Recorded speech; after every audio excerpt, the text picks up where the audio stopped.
안녕하세요, 응 교수입니다. 응 박사의 포켓몬 연구소 이 특별 세미나에 초대해 주셔서 큰 영광입니다. 제 절친인 응 박사의 말에 따르면 연구소가 문을 연 초기부터 포켓몬의 진화에 관한 질문이 끊이지 않는다고 하는데요. 그래서 오늘 저는 특정 포켓몬 하나를 깊이 파기보다는 조금 더 넓은 시선에서 이 문제를 함께 생각해 보려 합니다.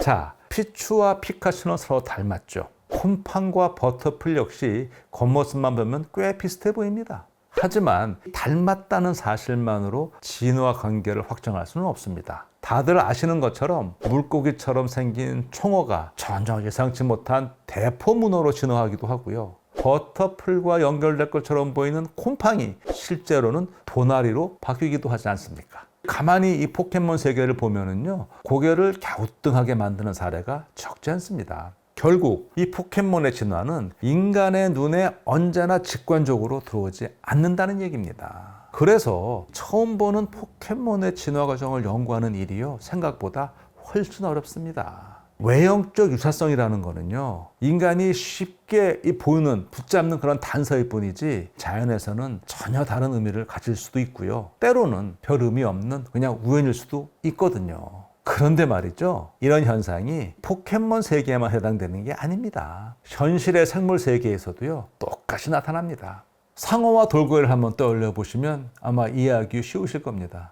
두 생물 다 물속에서 빠르게 헤엄치죠. 몸 형태도 아주 비슷합니다. 하지만 상어는 어류이고 돌고래는 포유류죠. 이들이 닮은 이유는 서로 가까운 관계이기 때문이 아니라 같은 환경에서 같은 문제를 해결하며 적응했기 때문입니다. 또 하나 흥미로운 사례가 있습니다. 바로 하이에나인데요. 이 하이에나는 외형만 보면 개하고 아주 비슷합니다. 체형도 비슷하고 행동도 그 들개랑 아주 비슷하지 않습니까? 무리를 지어 사냥하고 이 먹이를 나누는 모습 보면 개과 동물을 자연스럽게 떠올리게 합니다. 그래서 많은 사람이 하이에나를 개과 동물로 생각합니다. 그런데요, 실제로 하이에나는 개과가 아니라 하이에나과에 속하고요, 계통적으로는 개보다는요 고양이에 더 가까운 동물입니다. 즉 하이에나는 개와 비록 닮았지만 개의 친척이 아니고요, 전혀 다른 계통에서 비슷한 생태적 역할을 수행하면서 비슷한 형태로 진화한 것이죠. 이런 현상을요, 생물학에서는 수렴 진화라고 합니다. 이처럼 자연은 우리의 직관을 종종 배반합니다. 그리고 바로 이 지점에서 우리는 깨닫게 됩니다.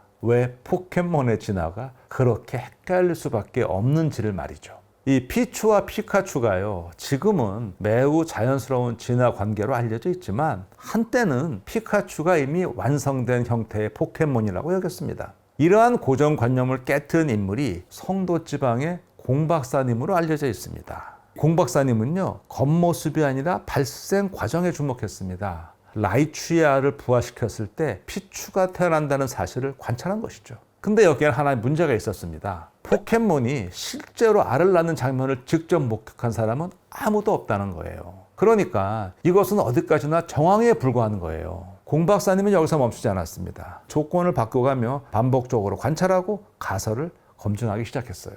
그 결과 트레이너와 친밀도가 높아질 때 피추가 피카츄로 진화한다는 사실을 발견했습니다. 제가 보기에는요, 이 발견은 포켓몬 진화 연구의 중요한 전환점입니다. 공 박사님이 관련 연구 논문을 남겼다고 전해지는데요, 안타깝게도 우리는 그 원문을 직접 확인할 이 방법이 없네요. 구할 수가 없습니다. 그래도요, 그가 결과에 도달한 그 과정은 분명합니다. 뭐죠? 관찰, 가설, 검증. 이 세 단계는요, 과학이 작동하는 방식을 그대로 보여줍니다. 이 방법이 얼마나 강력한지, 또 때에 따라서 얼마나 오랜 시간 걸릴 수 있는지를 보여주는 좋은 사례가 하나 있습니다. 바로 뱀장어입니다. 이 뱀장어의 수수께끼는요, 고대까지 거슬러 올라갑니다. 고대 이집트인들은요, 햇살이 비쳐서 물이 따스해지면 뱀장어가 나일강에서 솟아난다고 믿었습니다. 수천 년 동안 사람들은 뱀장어가 강의 진흙에서 자연 발생한다고 생각했어요. 놀랍게도요, 생물학의 시조라고 여겨지는 아리스토텔레스도 이 이론을 아주 강하게 피력했습니다. 이유는 이렇습니다. 아리스토텔레스가요, 뱀장어를 해부해 봤는데 생식기관을 볼 수가 없는 거예요.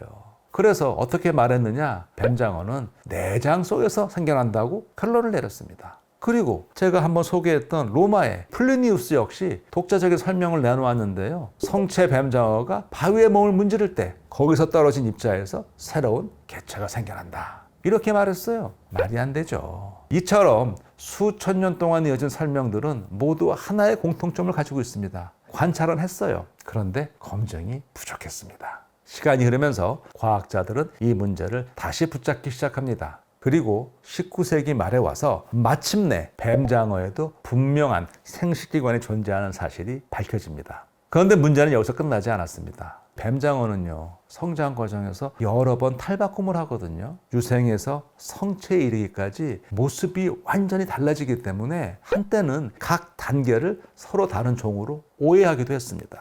바다에서 이 부화한 유생은 투명하거든요. 그 이름이 레프토세팔루스입니다. 그리고 연안에 도달하면서 또 모양이 변하는데 이때 뱀장어를 클래스 1이라고 하고요. 강을 거슬러 올라가는 엘버, 그리고 우리가 익숙한 이 성체 뱀장어 단계까지 정말 다양한 모습을 보여줍니다. 그러니까 이 모든 단계에 보여주는 이 생명체를 같은 하나로 연결하는 데에는요, 오랜 시간이 걸릴 수밖에 없었습니다. 그리고 또 하나의 문제가 남습니다. 도대체 뱀장어는 어디에서 번식을 하는가? 덴마크의 동물학자 요하네스 슈미트라는 사람이요, 1904년부터 거의 20년에 걸쳐서 대서양을 탐사하면서 뱀장어 유생을 채집했습니다. 서쪽으로 갈수록 점점 더 작은 유생이 발견된다는 그 사실을 보고선 추적을 한 거예요. 그리고 나서 마침내 대서양 한가운데에 있는 바다 사르가소 해가 산란지일 것이라는 결론에 도달했습니다. 하지만 이 역시 어디까지나 추론이었어요. 가장 작은 유생이 있는 곳이 산란지일 거라는 이 논리인데요. 그 논리는 동의합니다. 그런데 문제는 거기서 성체나 알이 직접 관찰된 적이 없었기 때문입니다. 무려 100년이 지난 뒤 기술 발전에 힘입어서 이 가설을 다시 검증하기 시작합니다. 이번에는요, 위성 추적 장치를 이용해서 뱀장어의 이동 경로를 쭉 따라갔고요, 실제로 일부 개체가 사르가소해에 도달한다는 사실을 확인했습니다. 그러니까 관찰, 가설, 검증이라는 과정이요, 수천 년에 걸쳐서 여러 세대를 거치면서 완성된 것이죠. 그런데요, 아직도 자연 상태에서 뱀장어의 짝짓기를 직접 관찰하지는 못했습니다. 자, 보신 것처럼요, 과학은 이렇게 발전합니다. 바로 이 점에서 포켓몬 연구와 현실 생물학은 상당히 닮아 있습니다. 과학자들은 가용한 모든 정보와 실험 결과, 관찰을 근거로 가설을 세우고 이를 검증하기 위해 실험을 하고 또 다른 관찰을 하기도 합니다. 그리고 검증 과정에서 가설이 맞지 않으면 수정하거나 심하면 가차없이 폐기합니다. 이런 과정 속에서 가설이 살아남아 계속 다듬어지면 이론으로 발전하는 것이죠. 따라서 과학이론은 진리가 아니라요, 현재까지는 유효하다고 인정되는 강화된 가설이라고 할 수도 있습니다. 하지만 이 과학이론을 논박하려면 그동안 축적된 많은 과학 원리가 잘못되었음을 먼저 증명해야 되기 때문에 이게 그렇게 만만하게 흔들 수 있는 또 그런 것은 아닙니다. 그런데 말이죠, 현재 우리가 아는 지식으로 해명할 수 없는 자연현상에 대해서 과학은 어떤 판단을 내려야 할까요? 여기에 대해서는요, 혈액이 순환한다는, 피가 돈다는 사실을 처음으로 증명해서 17세기 과학혁명에 크게 이바지한 하비가 남긴 말에서 그 실마리를 찾을 수 있을 것 같습니다. 진리와 지식을 갈구하는 진정한 과학자라면 자기가 이미 잘 알고 있다는 생각을 결코 해서는 안 된다. 말하는 사람과 출처에 상관없이 새로운 정보를 받아들이고 예로부터 내려오는 예술이나 과학에 대해서도 상상의 나래를 펼 수 있는 열린 자세를 가져야 한다. 그리고 우리가 알고 있는 것보다 모르고 있는 것이 훨씬 더 많다는 사실을 명심해야 한다. 과학자는 다른 사람의 가르침이나 주장을 맹신하여 생각의 자유를 잃어서도 안 된다. 지금 알고 있는 지식만으로 모든 문제에 답을 하려고 시도하기보다는요, 더 유용하고 확실한 판단 근거를 찾기 위해서 다각도로 노력하는 것이 바람직한 과학자의 자세라는 생각이 듭니다. 우리가 현재 직면한 문제, 또 향후 닥쳐올 난제들을 해결하기 위해서는요, 각 문제의 본질을 더욱더 깊이 이해해야 합니다. 이전 세대와는 전혀 다른 새로운 미래를 살아갈 우리는요, 이 열린 태도, 그리고 다양한 사고 능력이 필요합니다. 자, 다음에 포켓몬을 만나게 된다면 여러분은 어떤 질문을 던지실 건가요? 그 질문이 포켓몬 연구의 방향을 바꿀지도 모릅니다. 네, 오늘 직접 이 응박사의 포켓몬 연구소에 와서 이 세미나를 하면서 여러 우리 포켓몬 트레이너 분들을 만나게 돼서 정말 뜻깊고 즐거웠습니다. 앞으로도 종종 저를 불러주시면 언제나 기쁜 마음으로 달려오겠습니다. 그리고 제 응생물학 채널에도 많은 관심 부탁드리겠습니다. 고맙습니다.